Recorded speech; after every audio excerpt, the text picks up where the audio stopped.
Welcome to the Breaking Ice Podcast. My name is Josh Ferguson. Today I've had the wonderful chance to sit down with Drayton. We've actually been planning this for since I started the podcast. I was for like, a while, Drayton, yeah. come on the show. Definitely. So it's really nice to finally have it happening. Yeah, thanks for having me. Yeah. So pretty much everyone who watches the show would know you, but introduce yourself in terms of your business, and we'll get talking about your background. Sure. So my name's Drayton Walker. I'm from Norman Wells. I've been up here for just over 20 years now. 21, I think, something like that. Yeah. Moved up here. My parents moved up here from Saskatchewan, is where we're from originally. Okay. I moved up here when I was 9. Okay. So I've been up here 29, turned 30 this year. So I've been up here 21-ish years. Nice. So the past couple years, I've been running my own business. We started in 2017. Okay. Me and my friend. A couple years, coming up on a decade. A couple years. It's been kind of two businesses. So in 2017, I started my business with my friend James, Jimmy. Okay. Yeah. He worked at the restaurant with me. He just took on the role as manager at the time. Yeah. And we were talking about, maybe doing something on the side. And when I was a kid, I would sometimes do people's yards for them and stuff like that. The kid growing up here. Yeah. And sometimes you go mow somebody's lawn or go cut some brush or whatever. Sure, yeah. I worked on the fire crew, the wildland fire crew for one summer growing up, and that's something we did a lot of, was brush cutting and stuff. I really enjoyed doing that work. Yeah. So then we kind of started thinking maybe we'll get a hobby on the go for the weekends or a couple things in the evenings. Yeah. And with his manager skills and my hobby that I like Get her doing that done kind of attitude. stuff. Yeah, we decided we'll do something like that. So it was J&D Ditchers is what we started with. Yeah. And it didn't take too long before we started getting quite a bit of work out of it. We had a lot of stuff in town, a lot of people's houses and stuff like that. We were really good with ITI, was great. They got us set up with seed money and stuff like that. We bought some equipment like chainsaws, brush saws, lawnmower, leaf blower, all that kind of stuff. All good stuff. Yeah, and then we started doing houses, and then we got in with Enbridge, Northridge. Okay. So Pascal helped us get out on the pipeline. We did some cutting with them under Northridge. Nice. And that was a really big break. Sue and Travis, they got us set up with doing ski trails in the first year. Oh, yeah. That was cool. That hadn't been done in a while, so we cut some of the entrances to that. My wife skis on those trails all the time. Yeah. All the time. She skied 100 days last year. Yeah, wow. Yeah, they're definitely a good thing to have up here. Yeah, oh my God. But it's one of those things got to be maintained, right? Totally. And it's a tough one. But there's all those kind of little jobs like that. And it was 2017 that we started. I remember we had 21 invoices that year for the whole year. 21 Sick. Invoices, a couple $1,000s, maybe under, probably less than 10,000 in the year, right? 2018. Yeah, but from the previous year of no money, that's a big jump for a paid hobby, right? Yeah. Something that just kind of for fun. And I think that's actually a really important thing to point out, just for because tell me if you identify with this, but a lot of people are really scared to make that jump, and there's a lot of things that you can do that don't require a ton of investment that will get you going. Well, you did some media coverage when we did that chainsaw course, right? That's right. So a part of that chainsaw course we did this year was actually focusing on starting up a business. Yes. And a lot of that incentive, they gave everybody that passed the course, they gave them a chainsaw, a really nice, $1,200 chainsaw with hard hat chaps, everything you needed to get started. Yeah. If you had a bit of ambition, you could go out and start getting wood and stuff like that. Totally. And that's kind of one of those paid hobby type jobs where you're going to be putting a bit of time in on the weekends to do something. Maybe you get wood for yourself and you get a little bit extra and you sell it off. And that pays for your time that you spent there. Totally. And slowly that turns into a bigger thing. It could be anything though, waxing, car detailing. Yeah. I can imagine there's people that want their car detailed up. There's a few people that started that in the past couple of years. Yeah. I've seen at least 3 different people start detailing and stuff like that. Totally. And it turns into, you do your parents' car, you do your neighbor's car, and next thing you know, a guy from Esso is like, hey, I need 20 cars done. Oh, yes, sweet. oh, damn. That's kind of what happened with us. We start out, do your place, do your neighbor's place, you do a couple places next door. I call it the neighbor effect. You would do somebody's yard, and then the next day, hey, you guys did a really good job next door. Can you do my place? Well, and this is the important thing, is actually doing a really good job. because yes, I think, and I don't, again, tell me if you feel like this applies, but like you can almost decide that you're going to take something really seriously, and that makes a huge difference. Yeah. You know, it's like, I'm going to detail cars, but I'm going to do a bang up job. And someone's like, you know what? That was actually worth it. Yeah. Yeah. See, for me, that was when it became in 2018. So at the end of 2017, like we had done those 21 invoices that we had for the whole year. 2018, like in the fall and stuff like that, I knew I had work laying over. And come spring of that year, I knew right off the bat we were going to be a big business. Were you kind of like working in the restaurant in the winter? And then I still worked full time. So I worked in 2018. I had gotten a few guys, like I worked with Emma, and Emma's boyfriend Matt had come and he worked at Matco. So he had afternoons off after the flights. So he wanted to do a bit of extra stuff. Oh yeah, okay. So he started out as like my first guy working. Nice. And it was him and then Lucas came in after too, who worked at Matco at the time. Yeah. So the two of them would take care of a lot of stuff in the afternoons for me, and I would finish work at 8 and I would help clean up, and we would be 24-hour sun too. We worked late hours in the early days, and then in the winter time we'd go out for wood. So we'd go out for wood on the weekends, and then the guys would chop wood in the mornings, and then in the evenings we would deliver to people that needed it. Nice. So it kind of worked out. Yeah. And then 2018 we had like the firewood's actually a really nice bridge over the winter. It is. Yeah. That was all we had at first. But we had like all these other like ESO houses. There's 36 empty ESO houses. Yeah. So Jason from BCI asked us to take care of the lawns and that kind of stuff. So we had pretty soon our clientele just doubled in size. That's sick. And then we had guys like Hugo from the town. Hey, we need all the utilidors done. So we've been doing that since 2018. Yeah. You know, the first couple of years was a lot of work. Now regular maintenance on it, it gets easier and easier to take care of. Yeah. Right. So we had that kind of like slow build up, but it was in 2018 when I knew this was going to turn into a pretty good thing. Like a lot of people are asking for work. We have a lot of different customers, and you start with people's houses and stuff like that, but then they're like, hey, we need this at my work. Yeah. Then they say, well, hey, everyone I need who to bring works you lives in a house, right? Well, exactly. But not everybody needs work done at their house. Exactly. Yeah. Some people don't even have yards here. Some people just have rocks. Totally. Or people like out here have huge yards. So these are the guys that need your services more often. Yeah. Right? Or guys that need wood. Sometimes you get a regular customer base for firewood.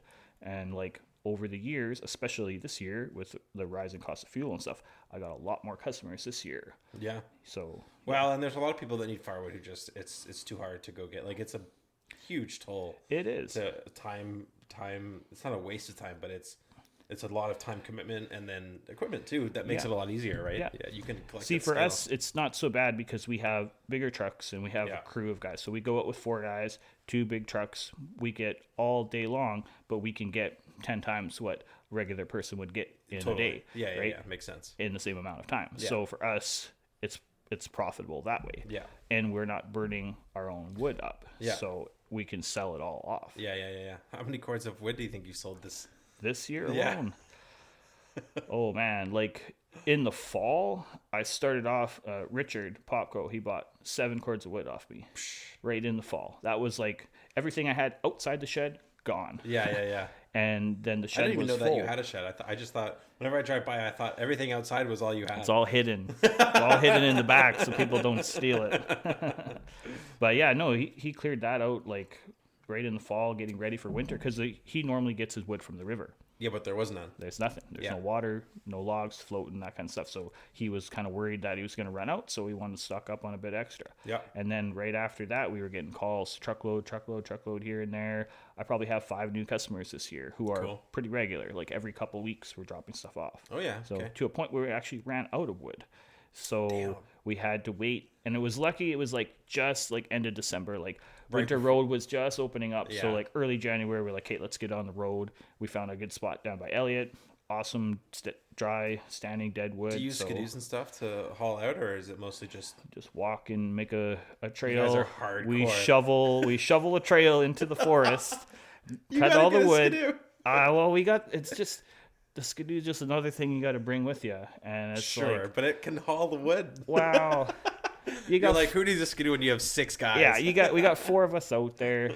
2 guys drop trees, 2 guys load the truck. By the time you're done, they're back. It works out. It's not too bad. It is a bit tough, but it's easier than bringing an extra thing with you. Yeah.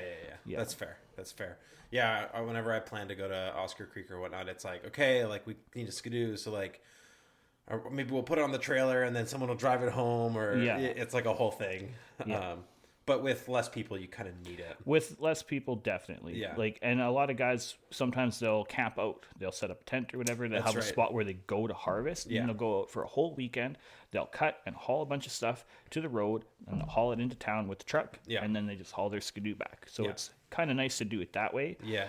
If you were doing it for yourself. I don't have nearly enough tents or anything to do it that way. I wouldn't really be bothered to do that, but I mean, if I was going really far away to get it, maybe it would be worth it. I've got like a summer setup. I got like a quad trailer and a quad, and obviously like it was a little bit more geared towards the winter road, or sorry, not the winter road, the Riverwood. Yeah. But you know, there's actually quite a fair amount of like, you know, dead standing and whatnot. You just got to be selective and get in there. And then my strategy was to get far enough ahead that I could just more or less cut greenwood.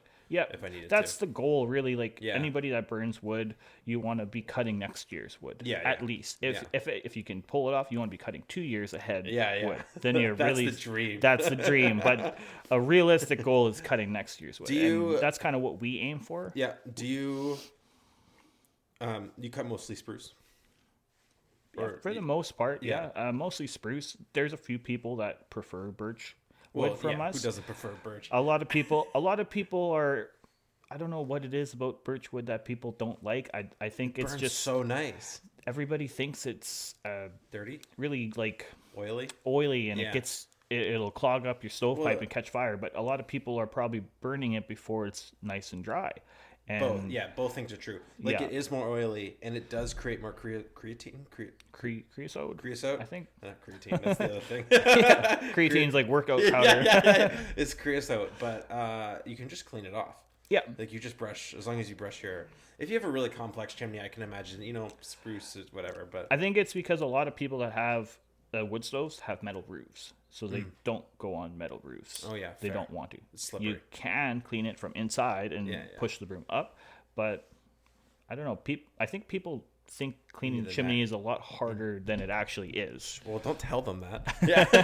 That's why I bought a chimney sweep. So occasionally we'll do that for people too. Nice, that's awesome. Yeah, that's so cool. Okay, so 2018 it really picked up, got a few bigger clients, and it's obviously switched from JD Ditcher to just Ditchers, and so over the years, so in 2018, like I was still working at the restaurant. When did you switch from full-time restaurant to full-time landscaping? 2018, 2019, we were really busy with all that stuff, and the restaurant started to slow down. So we started being closed in the afternoons. So in the afternoons, I could go with the guys and start a big job. We could all cut something, and then they could clean up till the evening time. Then they were done. And then I would go and finish the last of the dump runs or whatever. Yeah. I got my blue truck that has the dump body in it in 2019, so that made things a lot more efficient, being able to just run up with a truck, go to the dump, push a button, get rid of all your stuff. So nice. That made it awesome. We started the bottle depot, taking over the bottle depot contract at that time, so the guys would work that in the evenings. They would come to the restaurant, grab their food at 8:00, and that was it for the day with us there. Like we started taking on all these things kind of like extra, and bottle depot was great for winter because it was a bit of steady income over the winter months when we weren't as busy. So we had firewood, bottle depot, and then I got a tractor. So I got for plowing. Yeah, I got a skidster off of Dave Hodgson. He had one that he was using around his house. Was previously owned by John Keevy for the bottle depot. Yeah, he rented it to Northridge for a year. Then he sold it to Dave. Dave used that at his place. He got a different one. I ended up buying it off of him. Perfect. I've had it since then. So right now I've been renting it out and stuff like that too. But that opened a whole new realm of now what we can do snow removal. Yeah, because shoveling is out of the question. Shoveling sucks. We do shoveling. We do lots of shoveling. We do tons of different houses that we take care of in businesses and emergency exits and stuff like that. So we do tons of that, but we also do tons of driveways and stuff. Yeah. And it was around that time, like going into 2020, like things were starting to get really busy. We started picking up work with the Power Corp, like big brush cutting contracts, like clearing multiple under power days. Lines.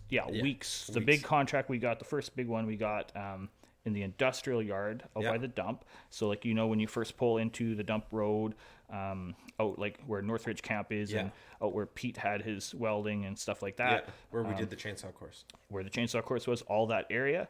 That whole power lines, all the power lines in that area, they wanted cut. They're overgrown. And it was crazy high in there. Some of them were touching the lines. And could you even imagine doing that job like from when you started? Never. I could have never thought that, because we literally started with like cutting backyards and stuff like that. I think that's so cool. That's the coolest thing is when you kind of launch your own thing and you end up in a place that you go, I could never have imagined. That's what. So I'll tell you, the biggest one of that kind of thing happening to me was the VOR. So we were working. So we got that job for the Power Corp. We finished that. I told them it was going to take, like, they wanted a quote for, 20 days. And I gave them the daily rate, all that stuff. We did that job in 14 days. Nice. So the guy was already super impressed that we finished early. So he said, well, you still got a few days left of work, so we'll find some extra work for you to do so that we don't have to cut your contract short and you get paid less. It was like, sweet. So we kept working. Perfect. We went around town, and that was when Rob was here. So Rob showed us some spots around town. We did like behind houses. We did all these different spots by the pool, behind like between like the school and the pool, that utilidor area. There was some like really low hanging lines that they need to get at and fix. We cut that area down. Perfect. So like they're already happy, they were happy. They were impressed by that. And then when we finished up with that was like a really big customer that could vouch for our work. Mm-hmm. And it was not too long after that we took, I think it was actually right after we had took a job with the town for rebuilding the trail system. Mm-hmm. So by the school, the one around town. Well, this was like the in-town one. So by the school, so from the school to the land corp and the old health center and the police station, there was a wooden boardwalk. Oh yeah. And it was only just rotten wood. I know these boardwalks. Yeah. So I have a woodshed made out of those. There you go. So perfect. That's the deck that goes on my fuel tank is little souvenirs from jobs, right? Yeah. So yeah, anyway, our job was, it was two jobs. It was replace all the boardwalks and put down gravel and make a proper trail like the rest of the trail. Mm-hmm. And the other job was from GTS on the trail system by the gas station all the way to, it was to Martin Street, but we just went to Town Hall, basically, just the ditches and stuff, clear all the overhanging growth that was on the side of the trail. And it was quite a lot of stuff. Yeah, no kidding. And that was also under a power line too. So because we just finished the power line job, we were kind of okay to do that. And it was another big job. It was a contract that we had. So it went really, really good. While we were doing that job, I just remember we were right outside a housing corp, and I seen this rental truck pull up, and I seen these two people walk up to me. And I was like, what are these guys doing? Like, we're saws all over the place. Like, you don't just walk up on somebody like that. And they were asking, hey, are you guys J&D ditchers? And I was like, yes, we are. Like, what's up? What can I help you with? They're like, we're here from NAV Canada. We just went up to your shop. We're trying to get a hold of you. I want a quote. Oh, a quote for what? The VOR. That's a huge The area. VOR. And I was like, the VOR? Like, you want to cut the VOR? And I had just got a brush cutter for the tractor. It was already established, right? Was it like a cleaning up the VOR? No, this was like, it hadn't been done. It was already built. Okay. It was just cleaning all the vegetation. Yeah. And that's the biggest area in town that you can do. So the guy was like, yeah, we just wanted to get a quote off you for this work, plus another job out at the farthest end of DOT. There's another. Oh yeah, I know the lot. Yeah, so just past Esker's place there's the NDB site or whatever it's called. That's a so fenced-in overgrown. area, so overgrown. Yeah. And in the back part, even more than I thought, there was huge trees, another 20 feet till the fence. So they wanted a quote for both of those jobs. So we did it. And then about a week, maybe about 2 weeks later, this is like end of September. So going into October, you know, I hadn't heard anything. I'm like, oh, whatever, like, you know, not going to hear anything by now. And then I get an email from the guy, yeah, you're approved for that quote. And I was like, yes, this is the biggest place that we could ever do. Yeah. I was so excited to have it. And like we do the park contract every year. So we're always at the park, and I'm always looking at that field, and I'm just looking at it in my early days thinking like, one day I want to get that. And then that winter, man, every day driving by, I was like, I can't wait to get over here and do that in the spring. And I knew about it twice now, eh? So the VOR, I have it again for this spring coming up. Okay. Which is awesome. Yeah. And it's nice to kind of sit on that over the winter, knowing I've got a big job coming up in you know, the next year. I did the other VOR farther out in DOT. So out past that NDB site, we did that as well. Oh yeah, with the red light? Yeah, so there's another tower way out there that I cut this summer. Yeah. And that was pretty overgrown too. Dude, it was super overgrown. Some of those trees are really taller funny. than the tractor. Like it was nice. Just drive your quad right through them. Yeah. There was actually a guy over there running his dog one day, and then he just came in and half was cut and the other half wasn't, and you could just see him kind of like looking around like, whoa, when did this happen? You know, a couple of days in, right? That's awesome. So yeah, it was really cool because it was like getting into that kind of job is kind of like, I didn't see myself being into mechanical brushing, but I wanted to. Yeah. And then being able to have those contracts kind of like made me think like, this is definitely something I want to do more of. Mm-hmm. I don't want to venture too much past that with equipment because I feel like that can run away on you. I hate competing with other people. Sure. I hate trying to take work from other people. I just want to do, to me, that's brushing. So that's more of my top limit. I want to do lots of that wherever I can, hand crew and mechanical cutting as much as we can. But getting into other equipment, I don't have the means to take care of it properly. I don't have a mechanic. I don't have... Yeah, you need a whole shop and everything. Yeah, exactly. Yeah. The shop I have is perfect for the skid steers. I can do my snow removal. Everybody does snow removal. So there's lots of it to go around. So it's not super competitive. You know, we have our customers. Other places have their customers. It works out really well. Yep. And then brushing is all kind of like we all kind of fight a little bit over who does the brushing, but... Hey, you know, competition's healthy. Competition is definitely healthy. And it's also nice to be able to stand up there with some of the big dogs and say, hey, I can do some big stuff too. Yeah, absolutely. And it's kind of nice. That's right? very cool. And now this year we had, so last year we had got a contract with the Power Corp. Mm-hmm. It was what's called non-exclusive standing offer agreement. So it's an agreement that's not necessarily a contract. It's set on pricing. Uh-huh. And non-exclusive means multiple people can bid on the same job. Okay. So this was territory-wide for the Power Corp. And it was for vegetation removal by hand. So that's what we do. Yeah. So we had bid on this contract, and I had put in 3 different price tiers. One for Norman Wells, one for Saw 2, and one for outside of Saw 2. Yeah.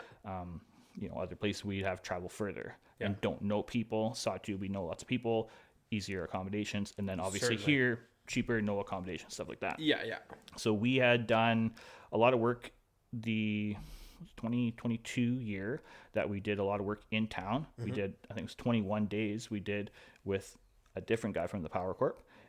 Last summer, in May, we went to Fork at Hope and Toledo for 8 or 9 days in each place to do the same thing, brushing under the power lines, brushing around the power station, and just doing like a lot of fire smarting and stuff like that. And it was really cool to travel to another town now to do work for this customer. Yeah, branching out. Yeah, and then in the fall this year, we did some fence building for helping Waponic do fence building for the Power Corp. Okay. And talking to one of the guys there, he's like, hey, we have a bunch of work in Inuvik and Fort McPherson and all these other places.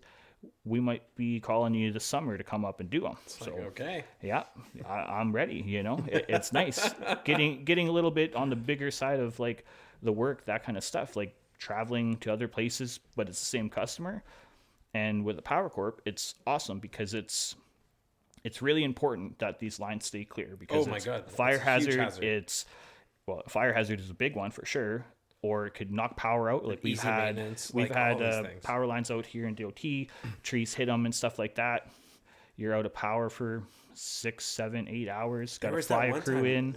There was that one winter where we were out of power for like 10 hours or something. Yeah, and they had to fly a crew in to come and fix it. Yeah, it's wild.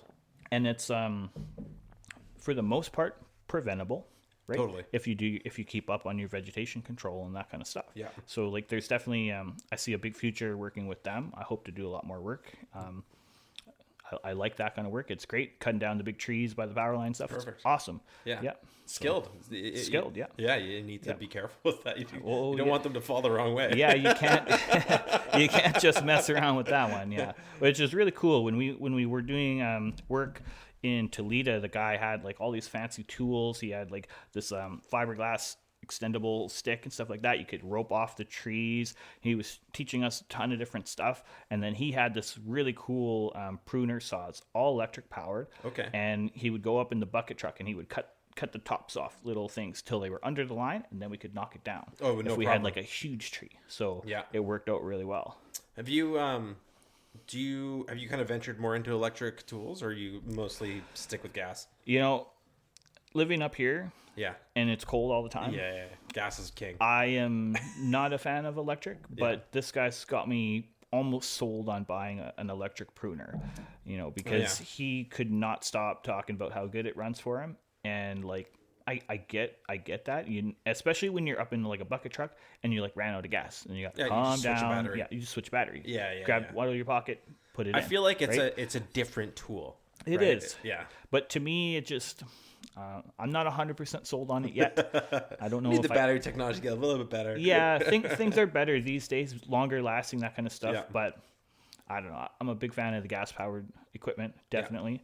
Yeah. Especially in the winter. It's tried and true. Yeah. It works. Totally. And if it doesn't work, you can fix it. Yes. Whereas electric one, it doesn't work, something's wrong. Yeah, but it would be silly to replace all your chainsaws with electric chainsaws. Yeah, exactly. But I could see getting maybe a smaller chainsaw that's electric, and you just have one. And that's kind of what I was thinking too, like getting like an arborist saw, one of those like really tiny little guys like that, cool. For cutting in the ditch where you're weird angles and you have like a heavy saw. You just want a little guy, one hand, just do whatever. If it dies, whatever, throw a new battery in, you're good. Exactly. It'll last you for a couple jobs, and it's fine.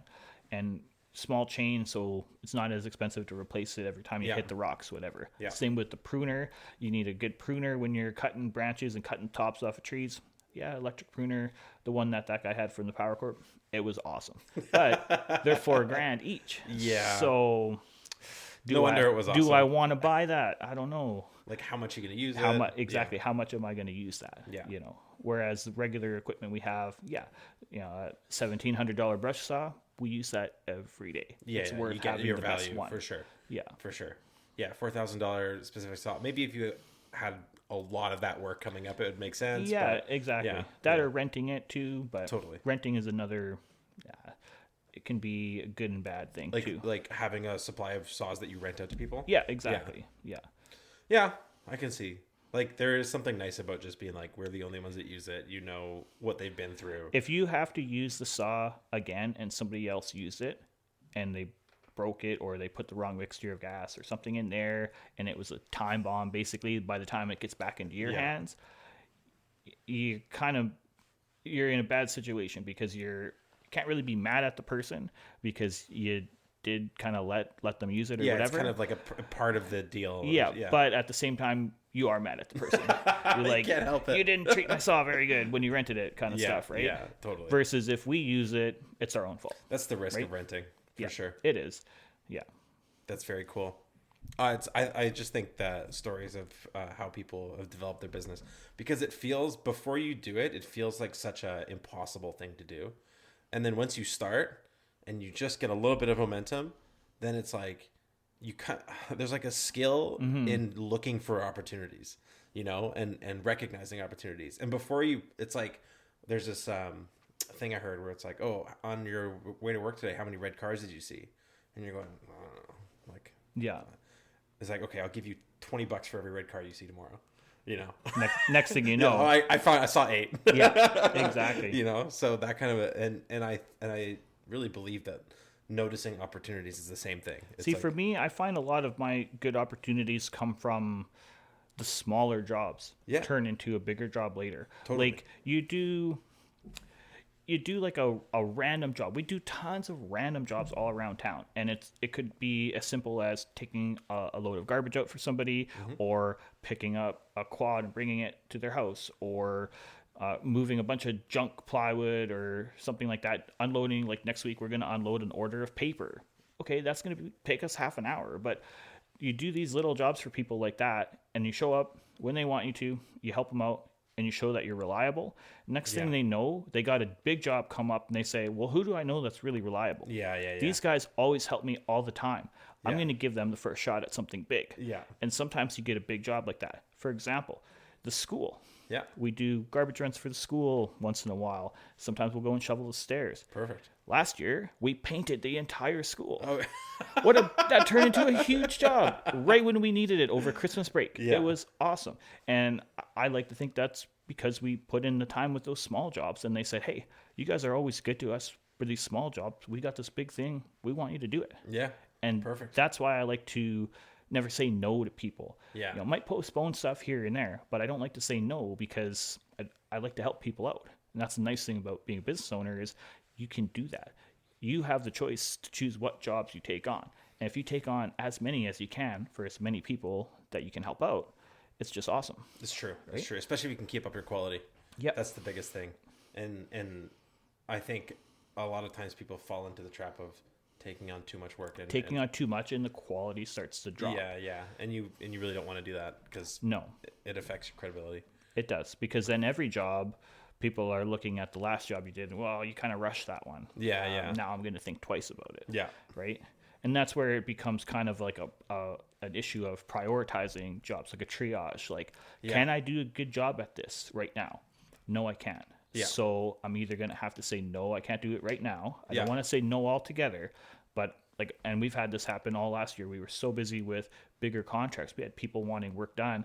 Sometimes you could sneak it in real quick. Sometimes you knew it was going to be like a 3-day job, and it's like, I don't want to do a bad job for you, so I'm going to have to wait a month till I finish up this other job, and then we'll hit that when we have time to actually commit to it. It's actually, that's the way more honest way of doing it, rather than like rushing and doing a bad job and be like, yeah, I did it. Or we got it done for you, but it's like, I wouldn't feel good about the way we did it. Totally. So I would rather wait till we can commit to doing it good.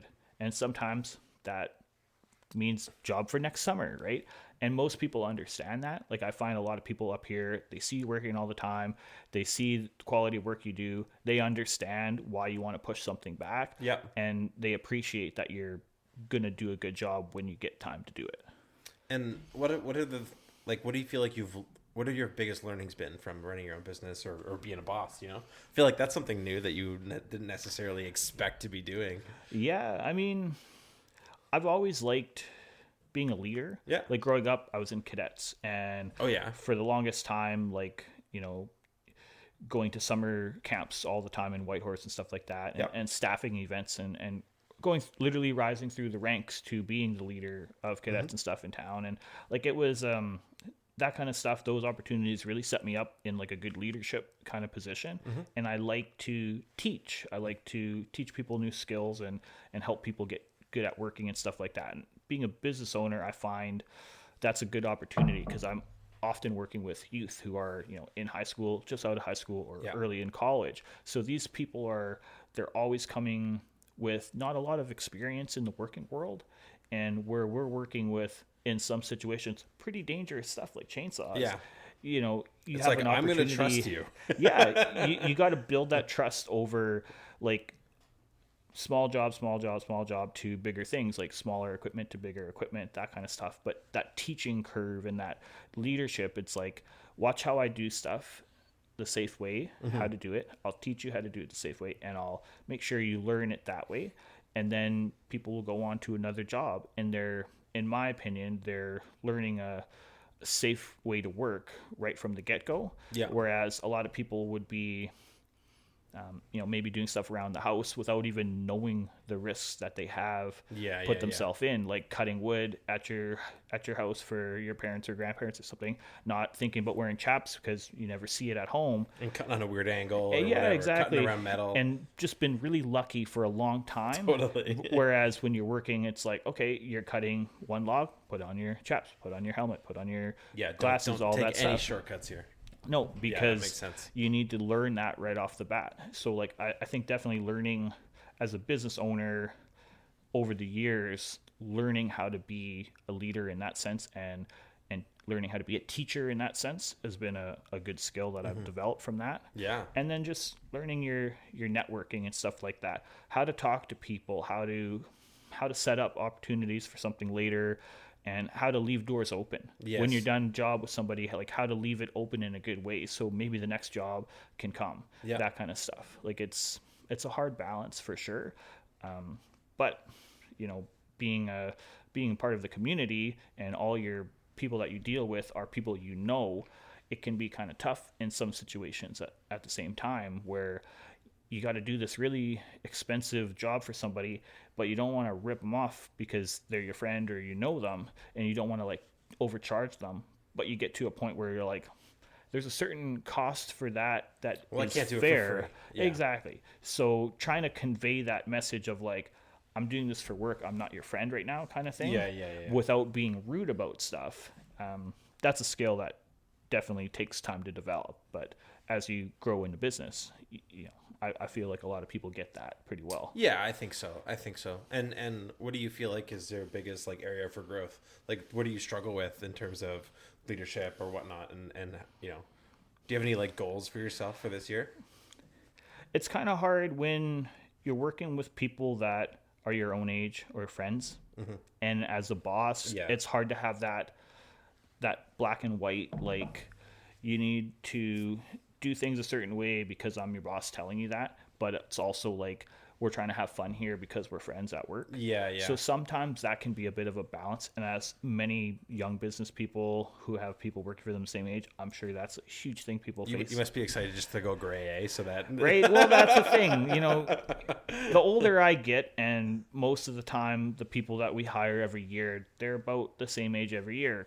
Guys that are between 20, 25. You're looking for that group of people. You want people that have a bit of experience, who are moldable, that can learn proper ways to do things, safe ways to do things, and looking for summer work. So you're looking for college with the right kids. Attitude. Exactly. People who are willing to show up. Willing to, like, I'll put people through a sort of like a test, right? Yep. You're going to clean up sticks and rake leaves for 2 weeks, 3 weeks, whatever. And if you're complaining all the time, I know you don't like working. But if you just put your head down and get through it, next thing you know, hey, you're doing brush cutting. Yeah, but it's not like if you're going to complain about the sticks, I'm not going to let you use a chainsaw. Well, exactly. Like if you're complaining about every little thing you have to do, I'm going to make you do the harder stuff first, and then you're going to be watching everybody else around and learning how they do stuff. Then you see it. And now you're doing it, and I'm going to do all the cleanup. And then I can sit in the cleanup spot. I can watch everybody working, make sure that everybody's working safely, right? And that kind of stuff. I think right? there's actually something in terms of the cleanup spot because people perceive that as like the lower skilled job. You're doing it as the boss. I think that's a cool piece in terms of like peer leadership and like servant leadership. It's like, oh, he's willing to do the job that he doesn't have to do. Yeah. See, for me, I don't like to be a boss. I like to be a leader. Yes. I'm on the ground with the guys all the time, as often as I can be. There's certain jobs that I do that the guys don't do, like most of the equipment operations. The guys know a bit of how to use the tractor and stuff like that, but for the most part, it's me doing that kind of work. Not to say that they'll never do it in the future. But as we grow, as everybody gets older and more comfortable in their skills, they're going to take on those things next. No, that makes Whereas for me as a leader, I like to be on the scene and I like to watch. That's why I like doing the cleanup. It gives the guys time on the saws, gives them the experience with the equipment, and I'm right there. If I see something, if they start doing something wrong, like never locking the chainsaw all the time, or they don't put their chaps on, then they go to grab the saw. Hey, put your stuff on. I'm gonna stop you right before you do it, whether they realized it, that they were like, oh, I forgot, like, I'll run back, or yeah, exactly, or they're trying to be. That's the other thing, like you'll catch them if they're trying to be cutting corners. Then okay, I got to watch this guy and kind of remind them, hey, you can't be cutting corners all the time because it's safety at risk here. That kind of stuff. Well, and reputation. Exactly. Yeah. That stuff's so big. Yeah. That's so cool. Well, congratulations. I think it's the coolest thing. And I think like it's awesome to have like success stories from ITI in terms of, it's like these programs are here for a reason, and ITI has helped me literally since literally day one. Yeah. It was Nikki when she was still at the SBDC before going to ITI that helped me literally sign the paperwork for my business. And Casey, before he took on manager of parks, he was more of like doing the seed and stuff like that. So they helped me get the business started right off the bat. They helped me get the funding in for the first set of saws that we got and all that stuff. And then as the years go on, we've always had a good working relationship with them. We've been getting grants and stuff like that every year. Last year was the first year we actually never got any grants because you had enough work. We kind of didn't need to get anything. We're at a good position now with, we have all the equipment we need, all the vehicles we need, all the, attachments we need, all that kind of stuff. We're doing all the work that we have everything for.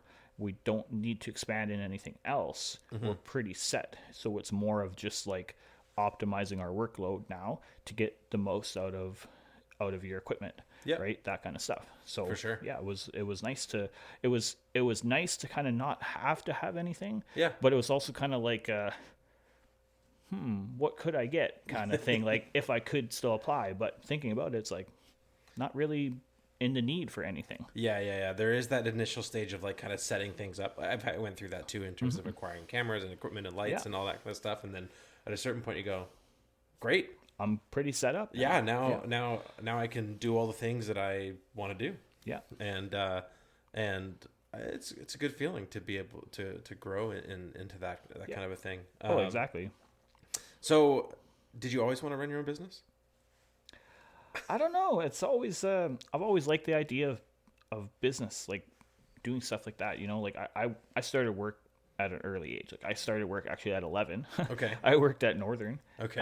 Then they passed the law saying you couldn't start work till 12, so I got fired. Then I went on and I worked at Ramparts, and I worked there for until about 16 years old. Yeah. Then I worked at the restaurant. Yeah. I had my license, so I could do a lot of like the garbage food runs and all that. Or? Yeah, we did. I started as a dishwasher and like the garbage guy and move furniture around the apartments. That kind of like you call it the maintenance man, right? Yep. That kind of stuff.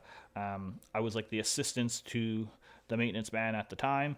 And after he left, I kind of took over all that stuff after school. That would be my job. Yep. And then after that job was done, it was, okay, go do all the dishes. Then you're in the kitchen, you're learning the prep. You always had a driven kind of mindset. Always. And is that from your parents, or where does that come from?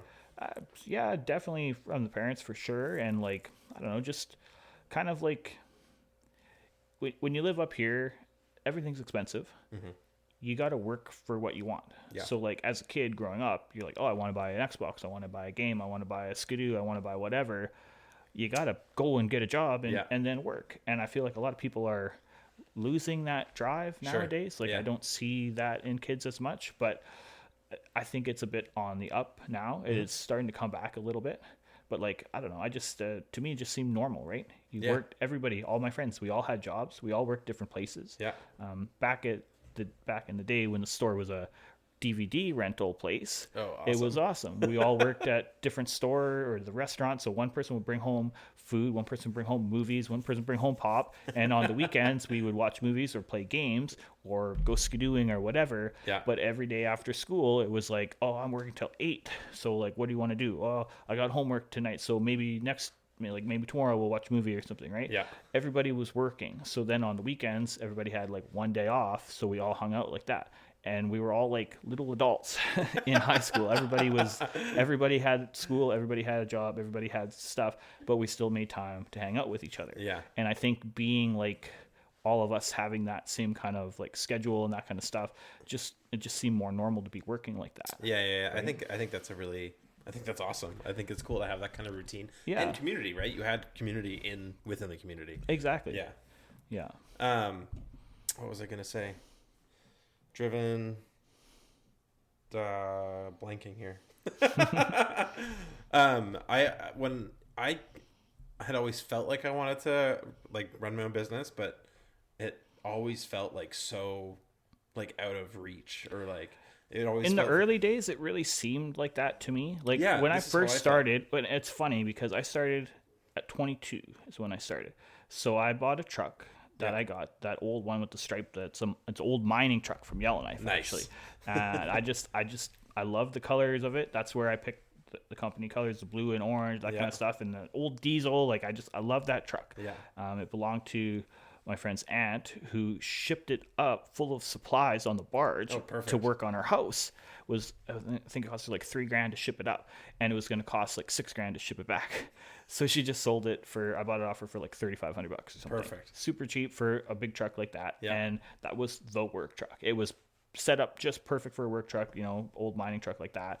And this is 2017 when you bought it? Yeah, 2017. Yeah. And it was just like, I don't know, it just kind of worked out really good. But at 22, I couldn't even be on commercial insurance because I wasn't 25. And I thought that was so funny because like I had talked to an insurance place and I got it all company plated and stuff. And then they figured out. And then they were like, "Oh, we just need your license." They're like, "You're not old enough."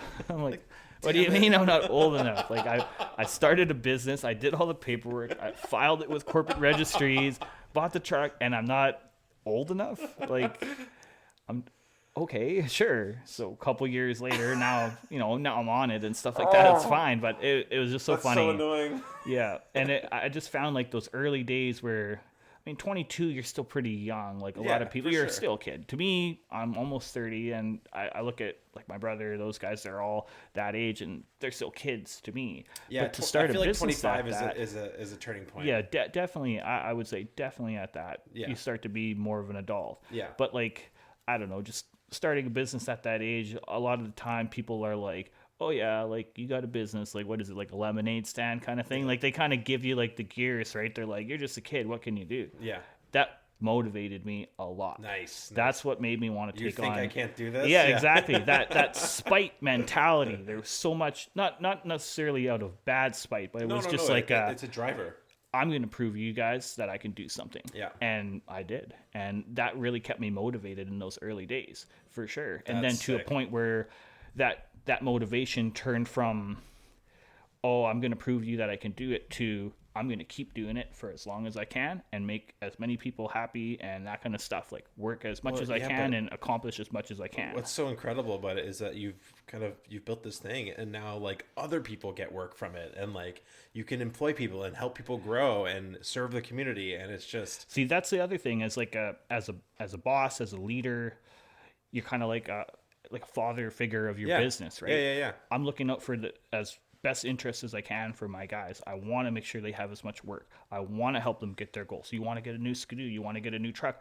Well, let's find as much work that we can do so you can get paid more and we can all get paid more and we can all get on with our life goals that we want to achieve, right? So you kind of bring that responsibility kind of sets on your shoulders for that. And it's responsibility's awesome. It's a good and bad thing, because when all your guys are doing good and everybody's doing good, you feel so proud.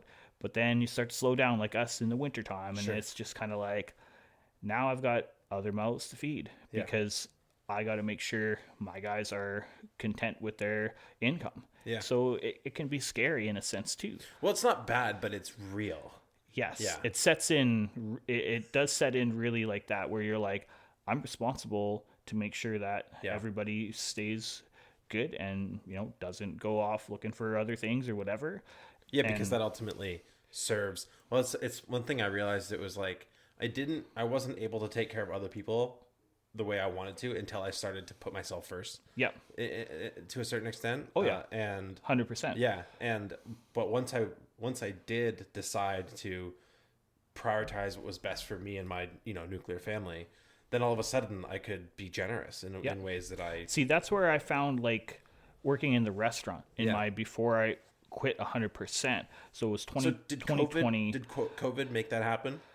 Not necessarily. It was more of Ashley being pregnant. Oh yeah, okay. So the timing, everything, I literally, it's funny, I literally needed 2 more weeks and everything would have been perfect because like she was a bit early, so she had to fly out, and like we were closing on a house, that the one we live in now, we were just about to close on it, but it was under a rental contract for till the end of the month, so it was like 2 weeks after that it was all done, and it was like literally everything came down to like I just needed to be 2 weeks earlier on everything. And yeah, it was funny because like the restaurant was starting to slow down, less hours and stuff, but more work because less people were working there, and so like you're working all the time just trying to do the same stuff. So even though it slowed down, there was less staff, so it was busier. Yeah, at the same time, but less like reason to be there all day. So I was filling all that extra time with my work stuff, and I had guys working for me, and we had the park contracts, and we had like it was turning into late nights. We took on janitorial jobs. We took on to get through the winter. Like some days we would be cleaning offices till like 2 o'clock, 3 o'clock in the morning. Yeah. And then working the bar, all that stuff. Like you had some really long days, and it was starting to get to a point where I was like, I have enough going on now that I could leave the restaurant. Yeah. And, you know, it's like baby's coming, getting a house. I got to put some time into that. So what little free time I have balancing my business and my job, I can make enough money that I don't need to work at the job. Yeah. I can just live off the business and the rest of my time in the family. Yeah. And that was the big selling point on why I wanted to quit. Totally. And you enjoy being a dad? I love it. It's the best, eh? It's my favorite thing. I love it every day. Like, and that's now that the kids are a bit older, because when they were young, I still worked a lot. Like I still work a lot of late nights, that kind of stuff. Because to me, it was like, well, they're babies. I can hang out with them during the day, during the night. It doesn't really make as much of a difference. Yeah. But the work we're putting in now to get that money, to get things paid off, all that kind of stuff, buy what we need, get a bit ahead, that was time well spent. Yeah. Well, whereas sacrificing now, for your family too. Yeah, definitely. Yeah. Now it's every day. It's like get home. It's time to play. We're running around. We're doing whatever. The kids are into Mario now. They like to play on the Switch, that kind of stuff. And like it's so much more fun to have that extra time every night. Yeah. And the weekends and stuff like that. And like meal times. Like it's so good to have that routine. It is. Yeah. I know, and it's funny because, like, you know, 5 o'clock rolls around and I'm like, oh, I gotta go home. And it's not that I don't want to go home. It's just I have work to do. But then I get home and it's like I forget about work. You forget about work. Yeah. It's the best, like, switch off to be around kids. Yeah. No, it's definitely, I definitely love it. I'm really looking forward to the summer. Summertime is awesome. Like, there's nothing better than, you know. Oh, man. Wait till we can run a chainsaw. Oh, that'll be great. They help me stack up wood all the time. Stuff like so that. Good. Right? Like, we go to the park. It'll be like 8 o'clock, 9 o'clock. It's like, let's go to the shop, hop in the side-by-side and drive to the park and go rip around and play on the swings, whatever. It's 9, 10 o'clock at night. Who cares? Oh, summertime is incredible here. Because it's midnight sun. Like, you can do whatever. And then you get to spend, like, all evening out doing whatever you want, hanging out, having fun. And then they go to bed and you watch a couple episodes of TV. You go to bed, go to work the next day. And it's just every day, it's just, you just look forward to that. Oh, when I'm done work, I'm going to go hang out with the kids. Hey, we're going to go to the lake. We're going to do whatever, right? So good. It's just something to look forward to while you're at work. And then when you're... It's also a good reason to go to work. Exactly. And then when you're hanging out with the kids, you're just like... You're like, okay, I can't wait to get back to work now because I'm so tired at the same time because there's so much energy. You're like, oh, I just want to not have to talk about everything like this. And then you get excited to go back to work. Then you're at work. You're like, oh, I just want to go hang out with the kids. Like, it's just such a... The grass is always greener. Right? Yeah. It's just such a balance like that. Yeah. And it's nice to know because it's like, I got lots of work to do. I'm making money for the family, that kind of stuff. Yeah. It gives you that good motivation to keep busy and stuff like that too. It's the best motivation. Mm-hmm. So is the long-term goal to move out to DOT? Like by your shop? Because it looked like you were preparing a pad there. So I've got a pad there at the shop. Yeah. I bought Tabor's house, trailer. Oh, yeah. So this spring we're gonna move it over. Oh, no way! And put it into that spot, and then I'm gonna build an addition on it. So that is like, I think it's like 14 or 16 by 40 something feet. Yeah. So I want to build an addition the same size, make it a double wide trailer. Oh, beautiful. And I'm hoping if we get enough work and get paid from the work early enough in the winter, naturally, that I can get a good load of lumber up here in the wintertime. And then on the this road? summer, on the winter road. And then this summer when we have, not that we have much downtime, but 4, 6 in the morning. Yeah, exactly. Dedicate a weekend or two and just put together the addition once the house is in place and just start working on it. Try to get the addition done, all the outside exterior work, and then before the winter. And next winter have heat and then do the inside, and then by springtime, ready to move in, right? That's so cool. And take our time. We rushed into our house. We literally moved down the street, like 3-4 houses down from our old house to our new house. And it was trailer load after trailer load after trailer load of stuff. And it was just such a rush to get into our house because we was like, the baby's here. We just wanted our own place, that kind of stuff. That's a chaotic time anyways. It is. Yeah. And it didn't help because it was like, okay, we got our house. Well, let's paint the whole house. Okay. And all move everything. Move everything from one room to the next. And it was like, it was fun because, baby's little, that kind of stuff. So it wasn't so bad, but it was just like I said, I needed a couple more weeks to get everything ready. If I would have had 2 more weeks, it would have been take our time, move over, that kind of stuff. But it was just like, I wanted my own place for the baby, for the dogs, everything set up. Makes sense. And I just wanted to get it done, and we got it done. And it was nice. It was so peaceful, that kind of stuff. Yeah. That's wicked. It's gonna be such a cool. It'd be so cool to have your spot there because you guys have the river view. Exactly. We cleared out the spot across the river. I got the trees all cut. It's nice and fire smart. It's a great advertisement too. It is, and it's gonna look good. We're gonna bring that place over, do the addition, do re-siding on it. Save up so I can get some of that fake stone stuff, which is really well insulated. Spend the time on that. I'd like to get solar panels up in that area. You're gonna heat it with wood. And it's got a wood stove. There you go. So now that means we got to get more wood than we get for our customers, but it's save on the cost of the fuel and stuff like that. And it's got a furnace, so you got that as a backup. Totally. But I'm excited for that too because it's just we went all in on wood this year, like all in, and we've only used like 1/7 of a tank of diesel this winter. It's a money saver, man. Oh my god! Definitely. Every time I hear the furnace turn on, when I was living in Sacho before, I think actually a really similar model of house to the one you guys have. Yeah. Every time I heard the furnace turn on, I was just mad. Right. But I wasn't even working at that time too, which was like the worst because we had just moved here. With those places, I got 2. One for upstairs, one for downstairs. Ours only had 1. Lucky.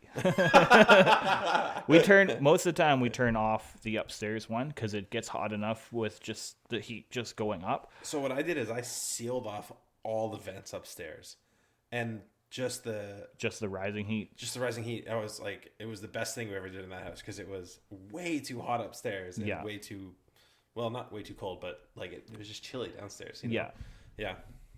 Well, thanks for coming on, man. That was awesome. That was an hour. That's awesome. Yeah. Thanks for having me. If you're watching this episode and you need landscaping services or basically anything done that Drayton can get done for you, I'm sure you should reach out. You want to do a little plug? How should people reach out to you? Sure. Yeah. I mean, most people in town, they got my number or Facebook or whatever, but we do lots of odd jobs around town. Landscaping is obviously our number one thing. That's mostly for our summer, but we do snow clearing, shoveling, firewood delivery, like we've been talking about, that kind of stuff. And just like, the odd jobs of like, hey, we need this big couch moved or furniture or something like that. We get lots of calls like that. So my number's welcome to the public, 867-446-4023 for Ditchers Landscaping. Anytime, anything. Give us a call. We'll try to help you out. Awesome. Well, thanks for coming on, man. Thank you.